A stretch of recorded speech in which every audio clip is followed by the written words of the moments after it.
Wow, et nous sommes prêts pour la seconde partie du message. J'espère que vous êtes prêts dans vos maisons parce que là où je suis présentement excité parce que nous allons apprendre comment activer la grâce de Salomon sur notre vie. Une grâce puissante qui nous permet de prospérer matériellement. Ce n'est pas le but de Dieu que nous puissions simplement vivre continuellement dans le manque matériel. Mais il arrive un temps où Dieu dépose sur nous le manteau de la grâce de Salomon qui dit à la reine de Saba, donne à Salomon, qui dit aux rois autour de nous, aux gens qui ont plus que nous, de nous donner. Le manteau de Salomon déclenche sur notre vie une opération de générosité. Alors, nous sommes prêts? Allons dans le message pour la suite et la partie finale de ce message. Et à la fin du message, nous allons prier et Dieu va déclencher cette grâce sur votre vie. Alors on embarque sur le message. 1 Roi, chapitre 4, le verset 34 nous dit « Il venait des gens de tous les peuples pour entendre la sagesse de Salomon, de Salomon, de la part de tous les rois de la terre qui avaient entendu parler de sa sagesse. Je prie que les gens entendent parler de ton intelligence. Je prie que les gens entendent parler de ce que Dieu fait avec toi. Je prie que les gens entendent parler de ce que Dieu fait au travers de toi et que les gens aient envie de t'inviter, que les gens aient envie de te voir, que les gens aient envie d'être dans ta présence. C'est ce qui est arrivé quand la grâce de Salomon se manifestait. Mais regardez la suite sautons au chapitre 10. 1 Roi 10, 23 à 25. La Bible dit, « Le roi Salomon fut plus grand que tous les rois de la terre par les richesses et la sagesse.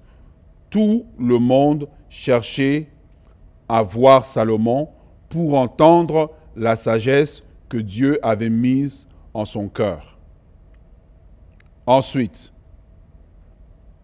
et chacun apportait son présent, des objets d'argent, des objets d'or, des vêtements, des armes, des aromates, des chevaux, des mulets, et il en était ainsi chaque année.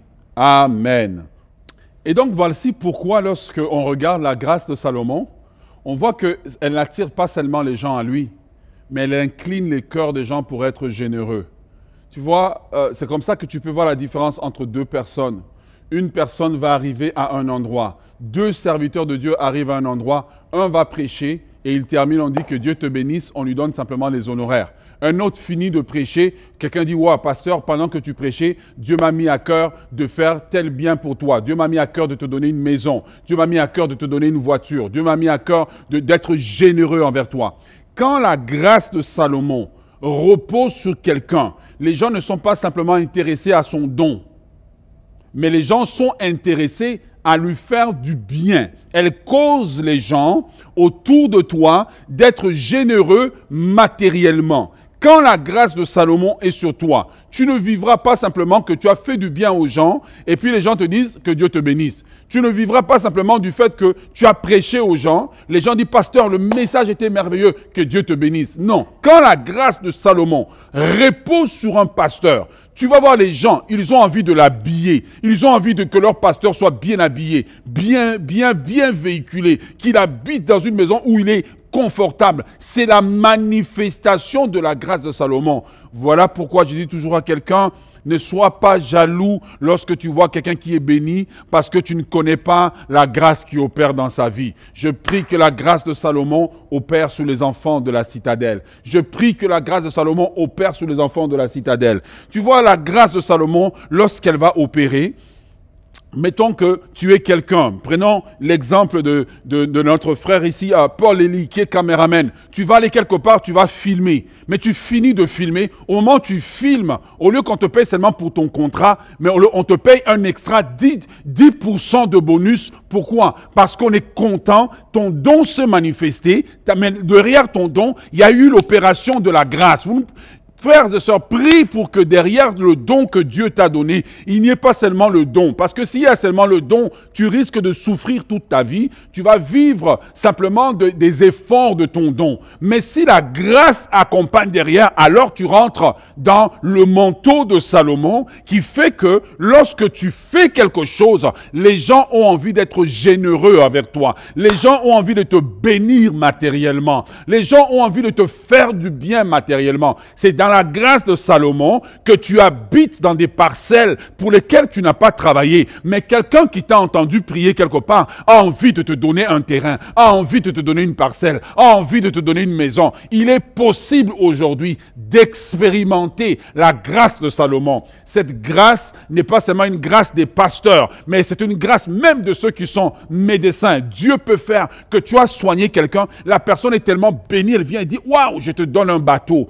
Frères et sœurs, prie pour que Dieu le fasse. La grâce de Salomon. Lorsque cette grâce opère, elle attire autour de toi des gens qui ont des moyens. Regarde, Salomon était déjà prospère. Mais quand la reine de Saba vient, elle trouve un homme prospère. Mais la grâce qui est dans la vie de Salomon dit à la femme qui vient le voir, donne à cet homme. La grâce de Salomon ordonne aux gens qui sont dans ton environnement de te bénir matériellement, de te donner financièrement. C'est cette grâce qui opère la différence entre deux personnes qui sont au même endroit. À une, on donne et à l'autre, on dit que Dieu te bénisse. J'aimerais te dire, tu as assez vécu que Dieu te bénisse.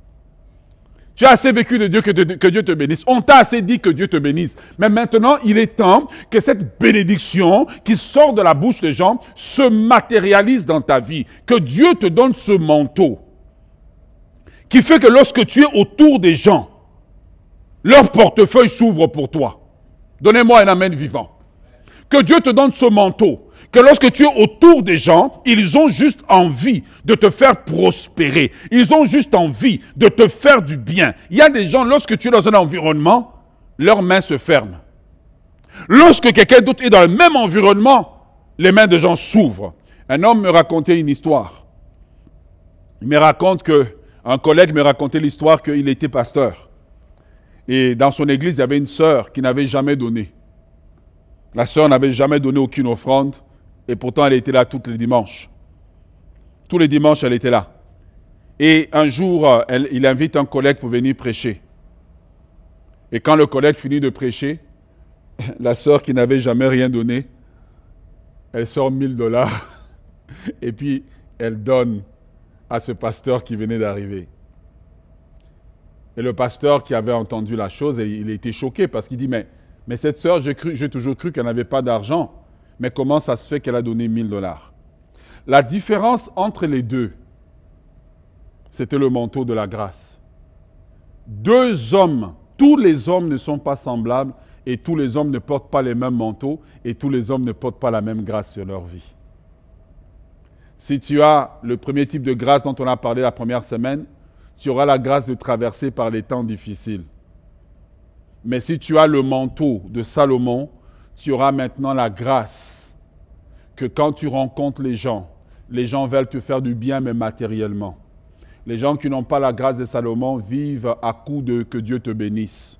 Les gens qui ont la grâce de Salomon, avec que Dieu te bénisse, les portefeuilles s'ouvrent.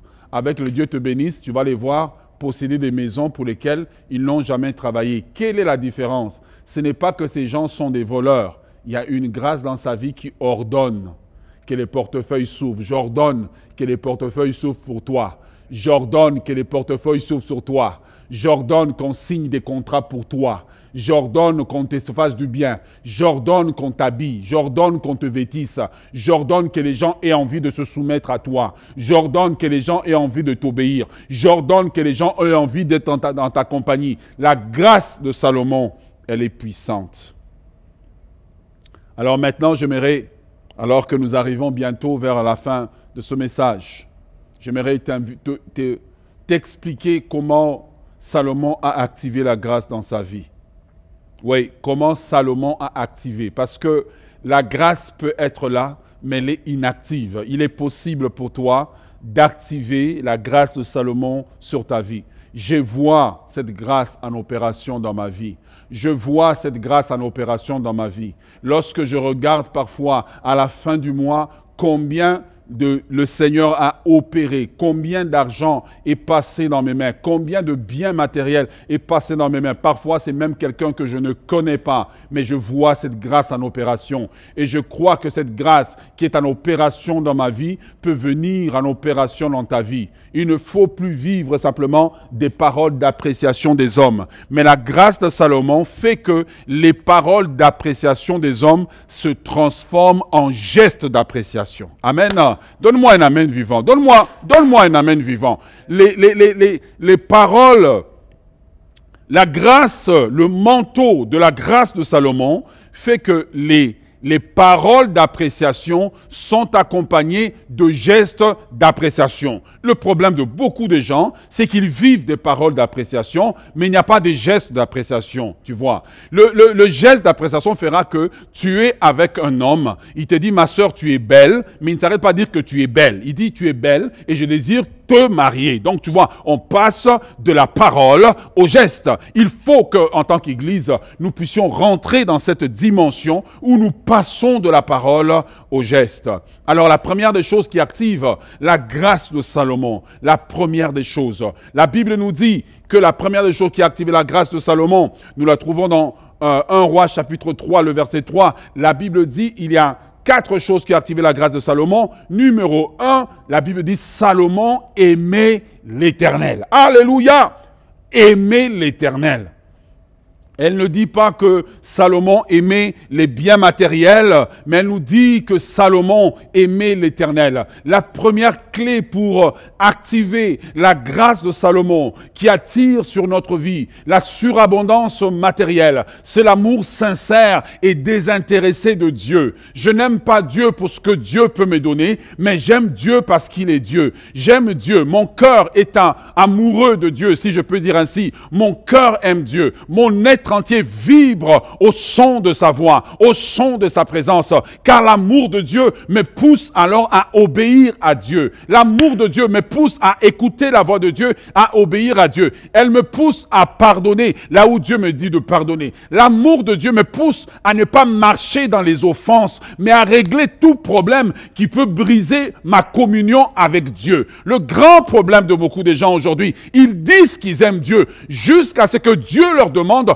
d'obéir à la parole, d'obéir à ce que la parole de Dieu leur dit. Alors à ce moment-là, les gens reculent. Pourquoi? Parce que leur véritable Dieu, c'est leur orgueil. Leur véritable Dieu, c'est leur personne. Ils aiment leur personne plus qu'ils aiment la communion avec Dieu. 1 Roi chapitre 3, le verset 3 nous dit « Salomon aimait l'Éternel et suivait les coutumes de David son père. Seulement les hauts lieux... Les hauts lieux, c'était sur le haut lieu qu'il offrait les sacrifices et les parfums parce que le temple n'était pas bâti. Frères et sœurs, si nous voulons vivre la grâce de Salomon sur notre vie, nous devons apprendre à aimer Dieu. Nous ne devons pas aimer Dieu selon que nous voulons aimer Dieu, mais nous devons aimer Dieu comme Dieu aimerait être aimé. Nous devons aimer Dieu comme Dieu aimerait être aimé. Plusieurs personnes disent aimer Dieu jusqu'à ce que Dieu commence à exiger dans leur vie d'abandonner un certain péché. Là, tu vas voir que les gens vont commencer à reculer. Plusieurs personnes aiment Dieu jusqu'à ce qu'ils lisent dans ta parole. Si tu pries et que tu te rends compte que ton frère, ta soeur a quelque chose contre toi, laisse là ton offrande, va te réconcilier. C'est là que tu vas voir que les gens n'aiment pas Dieu parce qu'ils préfèrent avoir raison, rester assis dans leur château d'ivoire, de leurs raisons qui se sont données que d'aller se réconcilier. Aimer Dieu, c'est obéir à sa parole. Aimer Dieu, c'est fuir le péché. Aimer Dieu, c'est se réconcilier avec ton frère, ta soeur, avec qui tu ne parles pas. Aimer Dieu, c'est cela. Aimer Dieu, ce n'est pas prier. Aimer Dieu, c'est obéir à sa parole. Jésus a dit, si vous m'aimez, vous garderez mes commandements. Quels sont ces commandements? C'est nous aimer les uns les autres sincèrement. Ce n'est pas marcher avec la haine dans ton cœur, la haine de ton pasteur, la haine d'un frère, la haine d'une sœur. Non, aimer Dieu, c'est obéir à sa parole. Et Dieu n'arrête pas de nous dire depuis des semaines, chrétienne, d'être sincère, d'obéir à la parole, qu'importe ce que ça va nous coûter. Aimer Dieu, ce n'est pas donner l'offrande. Aimer Dieu, c'est d'abord obéir à sa parole. Soyons obéissants à la parole de Dieu. C'est ainsi que nous allons manifester l'amour de Dieu. Alléluia. La Bible dit que Salomon aimait Dieu. Elle nous dit que Salomon marchait dans les coutumes de David. Quelles étaient les coutumes de David? La plus grande coutume de David était la capacité de se repentir lorsqu'il avait fait le mal. La plus grande capacité de David, c'était sa capacité de se repentir. Aujourd'hui, parmi les chrétiens, la repentance est rare. Tu vas voir quelqu'un qui a fait du mal à quelqu'un. Au lieu de se repentir, il préfère changer d'église. Il préfère se cacher dans l'église, éviter l'autre frère. Aimer Dieu, c'est marcher selon la parole de Dieu. Mon frère, ma soeur, le temps de faire semblant avec Dieu est terminé. Combien tu ne vois pas que cela bloque ta vie? Combien tu ne vois pas que cela bloque ta vie? Et le pire, c'est que pendant que je suis en train de prêcher, et les gens qui haïssent les autres, et les gens qui sont haïs, tout le monde dit Amen. Mais après le culte, appelle, réconcilie-toi. Personne ne veut se réconcilier. Les gens préfèrent rester dans leur coin avec leur animosité. Ils préfèrent rester dans leur coin avec leur médisance. Ils préfèrent rester dans leur coin avec leur offense. Pourquoi? Parce que ça coûte cher. Se réconcilier avec quelqu'un, se réconcilier avec quelqu'un, abandonner son péché, ça coûte cher. Mais c'est là qu'on donne à Dieu les preuves qu'on l'aime. Prouve à Dieu que tu l'aimes cette semaine. Appelle quelqu'un, réconcilie-toi. Prouve à Dieu que tu l'aimes cette semaine. Mets la parole en pratique. Même si tu dois perdre de l'argent, Dieu saura comment te récupérer. Salomon aimait Dieu. Numéro 2. Numéro 2, Salomon était un homme reconnaissant. La reconnaissance.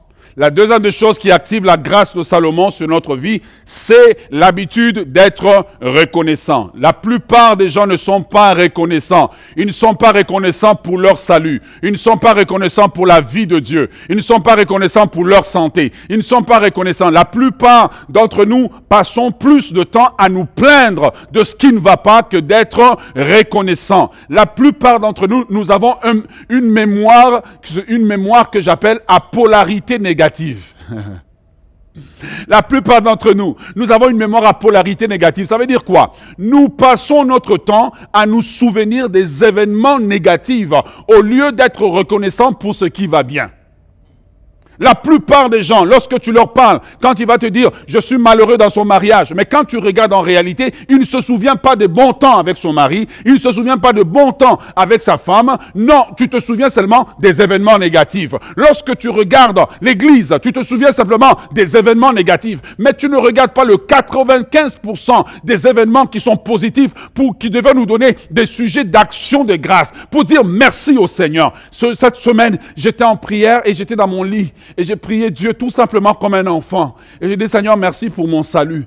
Merci de m'avoir sauvé. Merci de m'avoir libéré, Seigneur. La Bible dit dans Colossiens que tu m'as délivré de la puissance des ténèbres. Tu m'as transporté dans le royaume de ton Fils bien-aimé, en qui j'ai la rédemption, le pardon de péché. Merci, Seigneur, parce que j'étais un pécheur, mais j'ai été sauvé par grâce. J'ai été sanctifié. J'ai été justifié. Mes péchés ont été pardonnés. Juste dire merci au Seigneur pour ton salut. Quelle est la dernière fois que tu as dit merci au Seigneur pour ton salut? Donne-moi un amen vivant. Donne-moi un amen vivant. Donne-moi un amen vivant. Quelle est la dernière fois? Quelle est la dernière fois que tu as dit merci au Seigneur pour tes enfants? Quelle est la dernière fois que tu as dit merci au Seigneur pour ton mari? Quelle est la dernière fois que tu as dit merci au Seigneur pour mon pasteur? Merci Seigneur parce que depuis plus d'1 an de confinement, cet homme nous prêche dimanche après dimanche, dimanche après dimanche, dimanche après dimanche. Il nous prêche. L'attitude de reconnaissance, c'est une attitude qui crée l'atmosphère pour que la grâce de Salomon vienne sur toi et que cette grâce soit activée. Numéro 3. Si tu es béni, donne-moi un amen à la maison. Si tu es béni, donne-moi un amen. Numéro 3. Troisième des choses. La grâce de Salomon. La Bible nous dit que Salomon avait un intérêt pour les choses de Dieu. 1 Roi chapitre 3, le verset 6 à 8. Le verset 8 à 9. Dieu apparaît à Salomon. Et Dieu demande à Salomon, dis-moi Salomon, qu'est-ce que tu veux que je fasse pour toi, je le ferai. Si Dieu devait apparaître à toi pendant le culte, et te dit, Paul, William, Joël, dis-moi qu'est-ce que j'aimerais que tu fasses. Peut-être que quelqu'un dirait, Seigneur, que mon pasteur disparaisse. Peut-être que quelqu'un dirait, Seigneur, j'aimerais me séparer de ma femme pour recommencer ma vie. Peut-être que quelqu'un dirait, j'aimerais que mes ennemis disparaissent. Quelqu'un d'autre dirait, j'aimerais avoir de l'argent. Quelqu'un dirait, j'aimerais avoir ceci. Mais Salomon, alors qu'il pouvait tout demander à Dieu, la Bible dit que Salomon ne demandera pas de l'or. Salomon ne demandera pas de l'argent. Salomon ne demandera pas les choses qui frappent à l'œil, mais dit à Dieu, donne-moi l'intelligence et la sagesse pour que je puisse diriger ton peuple. L'intérêt de Salomon n'était pas pour lui, mais l'intérêt était le peuple de Dieu. À chaque fois que tu as les intérêts de Dieu à cœur, à chaque fois que tu as les intérêts du peuple de Dieu à cœur, tu vas activer la grâce de Salomon sur ta vie. Le secret, ce n'est pas le jeûne et la prière. Cette grâce reconnaît certains ingrédients. Elle reconnaît certains ingrédients que lorsque tu actives, ça va s'activer dans ta vie. Lorsque tu as quelqu'un qui a intérêt le peuple de Dieu, lorsque tu as intérêt la veuve, lorsque tu as intérêt, comme intérêt, tu t'intéresses aux veuves, lorsque tu t'intéresses à ceux qui sont négligés, lorsque tu aimes ce que Dieu aime, ceux qui sont négligés par la société, lorsque tu aimes ceux qui sont pauvres et que tu veux leur faire du bien, lorsque tu aimes les veuves et les orphelins, lorsque tu t'intéresses aux prisonniers, lorsque tu t'intéresses à ceux qui souffrent, lorsque tu veux leur faire du bien, la Bible dit que lorsque tu le fais, lorsque tu fais ça, tu vas attirer le regard du ciel sur toi et tu vas activer sur toi un manteau, une grâce. Lorsqu'en tant qu'Église, nous commençons à nous intéresser aux prisonniers, lorsque nous nous intéressons aux veuves, lorsque nous nous intéressons aux orphelins, nous allons déclencher une pluie de bénédictions parce que Jésus dit que quand nous allons nous présenter devant lui, il va dire, j'avais faim, vous ne m'avez pas donné à manger. J'avais soif, vous ne m'avez pas donné à boire. J'étais prisonnier, vous ne m'avez pas visité. Et nous lui dirons ce jour-là, mais Seigneur, quand est-ce que cela est arrivé? Jésus dit, quand vous l'avez fait pour chacun de ces petits-là. Nous avons la possibilité de déclencher la grâce de Salomon sur notre Église si nous commençons à nous intéresser à ceux qui sont défavorisés socialement et non à les regarder de haut comme s'ils n'étaient rien. Quand Dieu apparaît à Salomon, lui demande, qu'est-ce que tu veux que je fasse pour toi? Salomon dit, donne-moi la sagesse pour diriger ton peuple. Salomon n'a jamais demandé l'onction. Mais Dieu a dit, puisque tu m'as demandé quelque chose qui fait l'intérêt de mon peuple, moi en retour, je vais te donner tout ce que les hommes recherchent. Numéro 4, pour terminer aujourd'hui. Quatrièmement, quatrième ingrédient qui déclenche la grâce de Salomon. La Bible nous dit que Salomon bâtissait la maison de Dieu. Salomon a bâti la maison de Dieu. Voyez? 1 Roi, chapitre 6, le verset 1. La Bible nous dit, ce fut la 440e année après la sortie des enfants d'Israël du pays d'Égypte que Salomon bâtit la maison de l'Éternel. La 40e année de son règne sur Israël au mois de Ziv, qui est le second mois. Salomon aurait pu utiliser sa richesse pour lui. Salomon aurait pu utiliser ses contacts pour lui. Mais la chose qui a fait que la grâce s'est déclenchée et s'est maintenue dans la vie de Salomon, c'est parce que Salomon s'est intéressé à la maison de Dieu.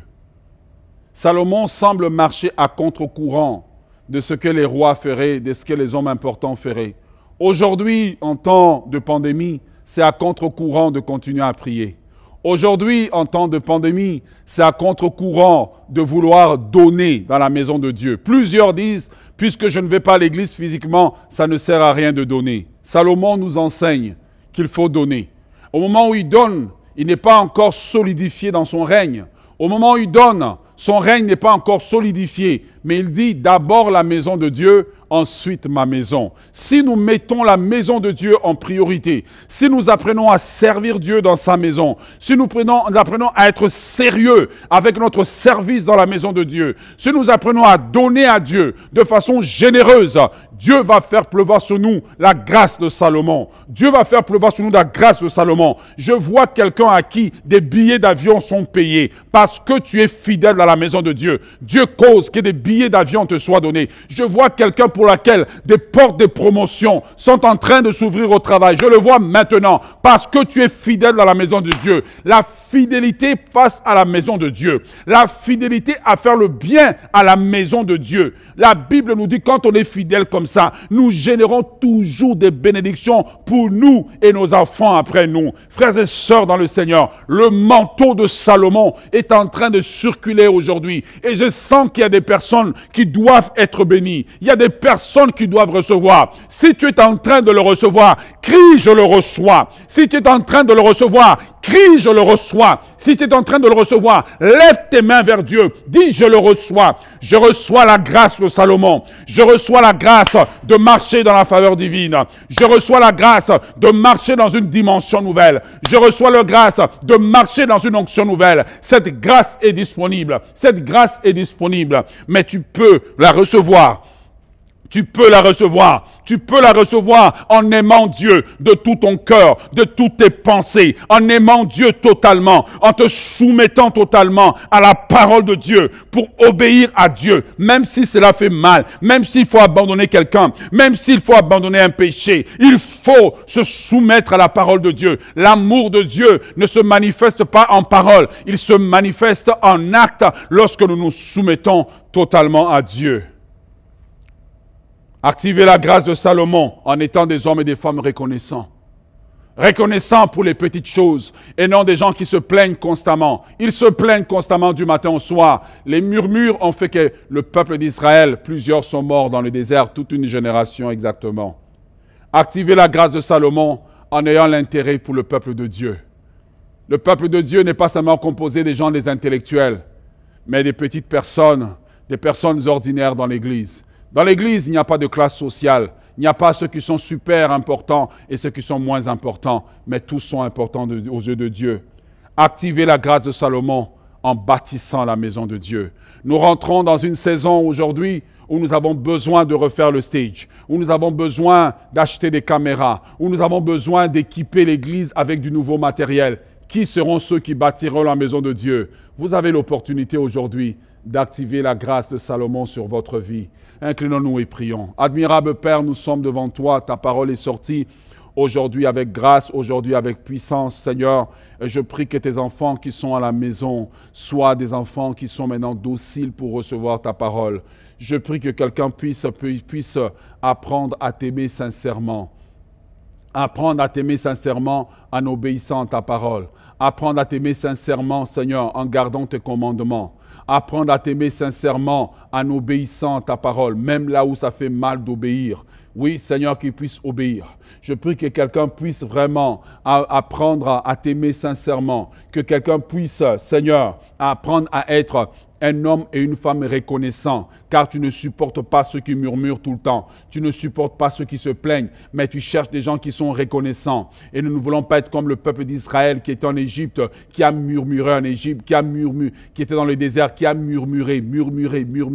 La Bible dit que tu as entendu le murmure et tu es descendu et tu as frappé le peuple. Mais nous voulons avoir une attitude de reconnaissance. Oui, Seigneur, c'est vrai. Nous sommes en temps de pandémie, mais dans ce temps de pandémie, tu nous as gardés. Dans ce temps de pandémie, notre santé a été gardée. Dans ce temps, Seigneur Dieu, tu nous as protégés. Dans ce temps, ta main a été sur nous. Tu nous as gardés, tu nous as protégés. Nous avons mangé, nous n'avons manqué de rien. Nous avons, Seigneur, vu ta grâce sur notre vie. Laisse-nous être des enfants toujours reconnaissants. Voilà pourquoi l'apôtre Paul dit, soyez toujours joyeux, car c'est la volonté de Dieu en Jésus-Christ. Laisse-nous, Seigneur, fais-nous du bien. Seigneur, je voudrais prier, Seigneur, que nous puissions avoir un cœur qui s'intéresse, qui a de l'intérêt. L'intérêt pour ton peuple, l'intérêt pour tes enfants. Dans notre communauté, Seigneur, il y en a plusieurs, Seigneur, qui ont du mal à nouer les deux bouts du mois, pendant qu'il y en a plusieurs que tu as bénis, plusieurs à qui tu as fait du bien. Déclenche, Seigneur, une opération de générosité les uns envers les autres, que nous puissions être généreux, que nous ne puissions pas, Seigneur Dieu, être Seigneur, avides des gains matériels, que nous ne puissions pas, Seigneur Dieu, être, Seigneur Dieu, avares, Seigneur, être cupides, mais que nous puissions être généreux, parce que ce que nous avons, nous le tenons de toi. Seigneur, je prie que nous puissions aimer ta maison. Donne-nous d'aimer ta maison. Donne-nous de nous attacher à ta maison. Donne-nous d'équiper ta maison de tout le matériel dont cette maison a besoin de fonctionner. Donne-nous d'être généreux, car lorsque nous sommes généreux envers toi, tu ouvriras les écluses des cieux sur nous. Père, bénis ce peuple. Bénis le peuple de la citadelle. Fais-lui du bien, Seigneur. Que ta grâce repose sur lui. Au nom de Jésus, soyez bénis. Que le manteau de Salomon vienne sur vous. Amen, amen, amen.